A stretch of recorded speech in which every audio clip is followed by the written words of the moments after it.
Ça, c'est un bouquin que j'ai lu quand j'étais gosse. C'est un illustrateur. Non, mais pour répondre à la question, comment ça vient, c'est un gars qui s'appelle Féodor Rojankowski. Et c'est marrant parce que c'est très proche de la sculpture, parce qu'il n'y a pas de fond. Ça, Jacques et le haricot géant, je vais dire. Ah, moi, quand j'ai vu ça, que j'étais gamin, mais pour moi, j'ai dit, je veux faire ça, quoi, il n'y a pas de problème. On s'ennuyait tellement le dimanche que mon frère et moi, on recopiait des trucs de bouquins comme ça. Il n'y avait pas de télé, hein, en 1950, on n'avait pas la télé. Hein. Je crois qu'on a regardé sur Internet et il n'y a pas de trace. Comme quoi, hein. Pour moi, ça vaut Gustave Doré. Hein. C'est un grand bonhomme, mais totalement inconnu, je pense. Ça peut vous paraître de la fausse modestie, mais les gens qui me connaissent vous le diront. J'ai pas eu assez lagnac, quoi. J'ai pas assez. Je me sens pas assez exceptionnel, quoi, pour m'imposer, quoi. C'est mon problème.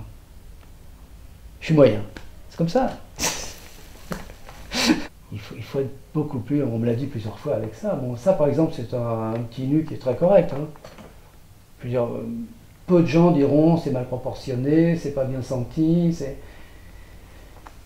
Il est bien et en même temps, bah, il sort pas assez du lot pour qu'on le remarque, c'est ça. Ça, par exemple, il y a des gens qui ne voudraient même pas regarder, quoi. Ils ne regarderont même pas. Ça ne les intéresse pas.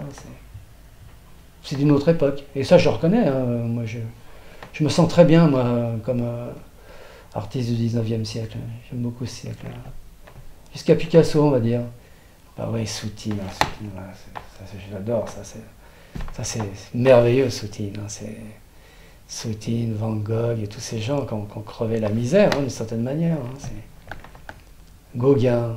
Tous les matins, en prenant ma douche, à un moment, je pensais à Gauguin. Et je pensais à ce type, à cette évasion, c'est jusqu'au bouddhisme, quoi, finalement. Ça donne un sens à la vie, hein, quand on n'a pas d'autres croyances très affirmées. Et pour moi, ça, c'était vraiment un moteur, hein, pour moi. Moi, je continue tête baissée. Hein, mon projet, là, si j'arrive à le réaliser, là, c'est d'aller, avant le mois de mai, enfin voir Frans Hals, le gamin souriant là, qui est à La Haye. Parce que j'ai jamais vu par des repros finalement. Et je veux le voir. Et ça me procure vraiment un réel plaisir. Quoi. Je vous expliquais ce truc, j'ai travaillé, je sais pas, 4-5 ans, j'arrivais pas à le faire. Je l'ai repris, je ne sais combien de reprises. Là, c'est peut-être pas définitif d'ailleurs, là, peut-être qu'un jour je le redescendrai. C'est du pastel, donc ça peut se retravailler à l'infini. Hein. Ce gamin, il est à la fois, mais il est trop mièvre, il est mièvre le mien. Et je crois que le sien est plus grinçant, plus poulbeau, quoi, plus gamin des rues. Il y a une envolée, on sent que le gars, on a l'impression qu'il a pas eu de peine du tout, quoi. Qu'il a mis ses couleurs, et qu'il a torché le machin, comme je disais, en 2 heures. Quoi. Soutine aussi, on a cette impression. J'en ai plein comme ça de choses que j'ai recopiées, des Delacroix, j'en ai des cartons d'autoportraits de Delacroix, de trucs. Moi, mes profs de dessin seraient surpris de voir, quand je vois Masaryk, là, le prof, il y a pour je n'ai pas vu de dessin de vous depuis 3 semaines. Et que moi, je passais mon dimanche à faire le docteur Gachet et l'homme à l'oreille coupée. Et je lui ai jamais dit.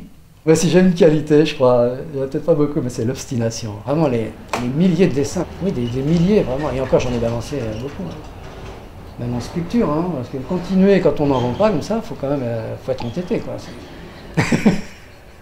Oui, bah, il faut rire de tout, de toute façon. La vie, est-ce que c'est une chose sérieuse?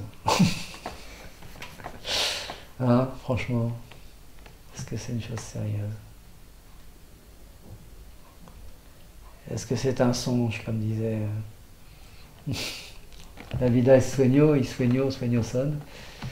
La vie est un rêve et les rêves ne sont jamais que du songe, quoi. En gros, hein, ça veut dire ça, je pense. Ici, pendant la guerre, il y avait un coiffeur qui était installé là. Là, ça, c'est la voisine du dessous qui m'a raconté. Elle est morte à 96 ans. Elle était arrivée là en 1936. Avec elle, il y avait un rapport, par contre. Au début, attention, la sculpture, ça faisait bouger le plancher, c'était pas bon. Hein. Puis petit à petit, elle a compris que je faisais des efforts, que je faisais pas ça pour l'embêter. Bon, le soir, je la laissais tranquille. Donc après, on a communiqué, et c'était vraiment presque devenu une amie. Quand je faisais des dessins là-bas à Montparnasse, il y avait des gens qui me disaient « Oh, tu sens le volume, tu dessines comme un sculpteur. » quoi. Tout ça, parce que j'aime bien toujours aimer les ombres et les lumières, même dans le dessin, c'est vrai. Que, ouais. Moi, je crois au travail, c'est déjà pas mal. C'est...